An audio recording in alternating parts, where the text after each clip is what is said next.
আমন্ত্রণ জানাচ্ছি আপডেট সংবাদে। শুরুতেই জানিয়ে দিব গুরুত্বপূর্ণ শিরোনাম, এরপরেই থাকবে বিস্তারিত।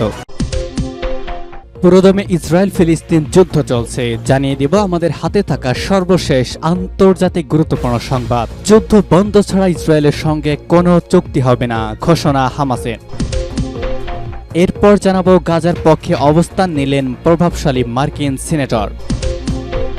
আরও থাকবে এবার গাজার চেহারা বদলে দিতে মরিয়া ইসরায়েলের যুদ্ধবাজ প্রধানমন্ত্রী বেনিয়ামিন নেতানিয়াহু। এবং সর্বশেষ জানাবো নেতানিয়াহুর বিরুদ্ধে রাস্তায় নামলেন হাজার হাজার ইসরায়েলি। এতক্ষণ শুনছিলেন গুরুত্বপূর্ণ সংবাদ শিরোনাম, এখন জানিয়ে দিব বিস্তারিত। যুদ্ধ বন্ধ ছাড়া ইসরায়েলের সঙ্গে কোনো চুক্তি হবে না, বলছে হামাস। গাজায় টানা 7 মাস ধরে চলা নির্বিচারে হামলায় স্বাস্থ্য ব্যবস্থা ইতোমধ্যেই ভেঙে পড়েছে। এর সঙ্গে অবরুদ্ধ এই ভূখণ্ডটিতে দেখা দিয়েছে তীব্র মানবিক সংকট। এমন অবস্থায় গাজায় যুদ্ধবিরতি নিশ্চিত করতে সর্বাত্মক চেষ্টা চলছে। তবে ফিলিস্তিনের স্বাধীনতাকামী সশস্ত্র গোষ্ঠী হামাস বলেছে, গাজায় যুদ্ধ বন্ধ ছাড়া কোনো ধরনের যুদ্ধবিরতিতে তারা রাজি হবে না। যদিও ইসরায়েলের সঙ্গে হামাস যুদ্ধবিরতির জন্য আলোচনায় রাজি হয়েছে এবং যে কোনো সময় যুদ্ধবিরতির ঘোষণা আসতে পারে বলে বিভিন্ন সংবাদ মাধ্যম দাবি করা হয়েছে। গতকাল মধ্যরাতে হামাসের একজন জ্যেষ্ঠ কর্মকর্তা এই তথ্য নিশ্চিত করেছেন। তিনি জানিয়েছেন, হামাস গাজায় যুদ্ধবিরতির এমন কোনো প্রস্তাবেই কোনোভাবেই একমত হবে না যেটাতে স্পষ্টভাবে যুদ্ধের সম্পূর্ণ সমাপ্তির কথা অন্তর্ভুক্ত থাকবে না। নাম প্রকাশে অনিচ্ছুক হামাসের ওই কর্মকর্তা গাজা আগ্রাসন বন্ধের বিষয়টি যুক্ত না করে কেবল ইসরায়েলি বন্দী মুক্তির প্রচেষ্টা তীব্র নিন্দা জানিয়েছেন। হামাসের ওই কর্মকর্তা বলেছেন, হামাস কোন অবস্থাতেই এমন চুক্তিতে সম্মত হবে না যেটাতে গাজায় যুদ্ধ বন্ধের বিষয় স্পষ্টভাবে অন্তর্ভুক্ত থাকবে না। যুদ্ধের সম্পূর্ণ অবসান এবং সমগ্র গাজা উপত্যকা থেকে দখলদার ইসরায়েলি বাহিনীর প্রত্যাহার ছাড়া কোনো চুক্তি হবে না। এর আগে শনিবার ইসরায়েলের উচ্চ পর্যায়ের এক কর্মকর্তা বলেন, যুদ্ধের অবসান ঘটানোর যে দাবি হামাস করছে তা যুদ্ধবিরতির বিষয়ে চুক্তিতে পৌঁছানোর সম্ভাবনাকে ব্যর্থ করে দিচ্ছে। এএপি বলছে, হামাস ও ইসরায়েলের দুই কর্মকর্তার বক্তব্য এমন এক সময় সামনে এলো যখন প্রায় 7 মাসের যুদ্ধে প্রস্তাবিত যুদ্ধবিরতির বিষয়ে প্রতিক্রিয়া জানাতে শনিবার হামাসের আলোচকরা মিশরে গিয়েছেন। ব্রিটেনের প্রকাশিত বিবরণ অনুসারে সম্ভাব্য একটি চুক্তির প্রস্তাবের বিষয়ে হামাসের জবাবের জন্য অপেক্ষা করছে মিশর, কাতার এবং যুক্তরাষ্ট্রের মধ্যস্থতাকারীরা। এ চুক্তি হলে 40 দিনের জন্য যুদ্ধ বন্ধ হবে এবং ইসরায়েলি কারাগারে ফিলিস্তিনিদের বন্দীদের সঙ্গে গাজায় আটক বন্দীদের বিনিময় করা হবে। হামাস কর্মকর্তা জানিয়েছেন, কোনো ধরনের অগ্রগতি ছাড়াই এদিনের আলোচনা শেষ হয়েছে। ওই কর্মকর্তা বলেছেন যে হামাস এই চুক্তিটিতে সম্পূর্ণ এবং স্থায়ী যুদ্ধবিরতির চুক্তি বলে একটি সুস্পষ্ট এবং পরিষ্কার বিধান অন্তর্ভুক্ত করতে অনুরোধ করেছে এবং ইসরায়েল এখনো পর্যন্ত এই বিষয়টি মানেনি। গাজার পক্ষে অবস্থান নিলেন প্রভাবশালী মার্কিন সিনেটর। মার্কিন যুক্তরাষ্ট্রের পার্লামেন্ট কংগ্রেসের উচ্চকক্ষ সিনেটর সদস্য বার্নি স্যান্ডার্স দেশটির বিশ্ববিদ্যালয় ক্যাম্পাসগুলোতে চলমান ফিলিস্তিনপন্থী ছাত্র আন্দোলনের পক্ষে নিজের সমর্থন জানিয়েছেন। সামাজিক যোগাযোগ মাধ্যম এক্সে শেয়ার করে এক টুইট বার্তায় বার্নি স্যান্ডার্স এই অবস্থান ব্যক্ত করেছেন। তুরস্কের রাষ্ট্রায়ত্ত সংবাদ মাধ্যম আনাদোলু এজেন্সির প্রতিবেদন থেকে এই তথ্য জানা গেছে।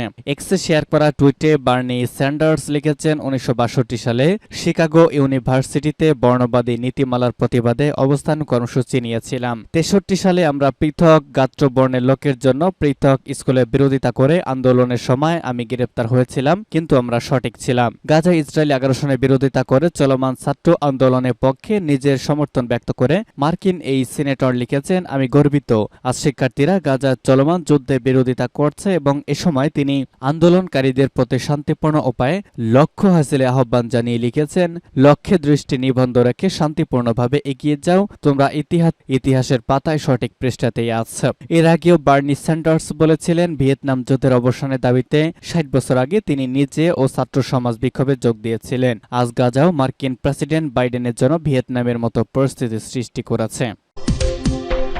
গাজার চেহারা বদলে দিতে মরিয়া নেতানিয়াহু। গাজায় ইসরায়েলি হামলা এখনও থামেনি। এরই মধ্যেই গাজাকে ঘিরে নিজের দীর্ঘমেয়াদী পরিকল্পনা প্রকাশ করেছেন ইসরায়েলি নেতা বেনিয়ামিন নেতানিয়াহু। গত শুক্রবার ইসরায়েলি প্রধানমন্ত্রী অফিস থেকে সংক্রান্ত নথি অনলাইনে প্রকাশ করা হয়েছে। শনিবার জেরুজালেম পোস্টের এক প্রতিবেদনে এমন তথ্য জানানো হয়েছে।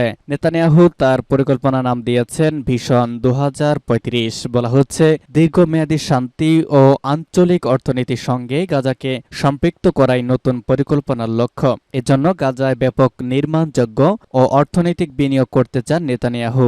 এর বিনিময়ে গাজায় পুতুল সরকার বসাতে চায় তেল আবিব। 3 ধাপে গাজায় স্বায়ত্তশাসন প্রতিষ্ঠার পরিকল্পনা পেশ করেছেন নেতানিয়াহু। প্রথম ধাপে 12 মাস ধরে মানবিক সহায়তা প্রদান নিশ্চিত করা। এজন্য গাজাকে প্রথমে হামাসের হাত থেকে মুক্ত করতে চান নেতানিয়াহু। পরে গাজা একটি নিরাপদ মানবিক সহায়তা করবে ইসরায়েল। গাজার ফিলিস্তিনিরা সেই সেফ জোনগুলো পরিচালনার দায়িত্বে থাকবে। দ্বিতীয় ধাপে পরবর্তী 5 থেকে 10 বছরের মধ্যে নিজেদের নিরাপত্তা নিশ্চিতে কাজ করবে ইসরায়েল। আর সৌদি আরব, সংযুক্ত আরব আমিরাত, মিশর, বাহরাইন, জর্ডান ও মরক্কোর সমন্বয়ে গঠিত আরব জোট গাজা পুনর্বাসন কর্তৃপক্ষ নামে একটি সংগঠন তৈরি করবে। এই সংগঠনের দায়িত্ব হবে গাজার পুনর্নির্মাণ ও অর্থনৈতিক বিষয় পরিচালনা করা। তৃতীয় ধাপে গাজার তথাকথিত স্বায়ত্তশাসন নিশ্চিত করবে ইসরায়েল। তবে যে কোনো নিরাপত্তা ঝুঁকির ক্ষেত্রে ইসরায়েল পদক্ষেপ নেওয়ার অধিকার সংরক্ষণ করবে। পরে ধীরে ধীরে গাজার স্থানীয় সরকার বা পশ্চিম তীরের সঙ্গে মিলে একটি ফিলিস্তিনি সরকারের কাছে ক্ষমতা হস্তান্তর করা হবে। তবে গাজাকে চরমপন্থী মুক্ত ও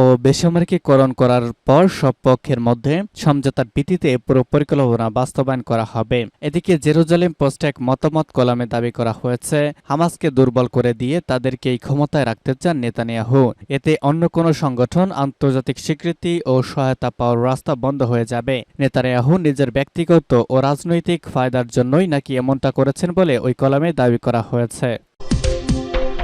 নেতানিয়াহুর বিরুদ্ধে রাস্তায় নামলেন হাজার হাজার ইসরায়েলি। দখলদার ইসরায়েলের প্রধানমন্ত্রী বেঞ্জামিন নেতানিয়াহুর বিরুদ্ধে বিক্ষোভ করেছেন হাজার হাজার ইসরায়েলি। শনিবার রাতে তেল আবিবের বিভিন্ন সড়কে জড়ো হন বিক্ষোভকারীরা। তারা নেতানিয়াহু ও সরকার বিরোধী বিক্ষোভ করেন। এছাড়া জিম্মিদের মুক্ত করতে ফিলিস্তিনি সশস্ত্র গোষ্ঠী হামাসের সঙ্গে চুক্তি করার দাবি জানান তারা।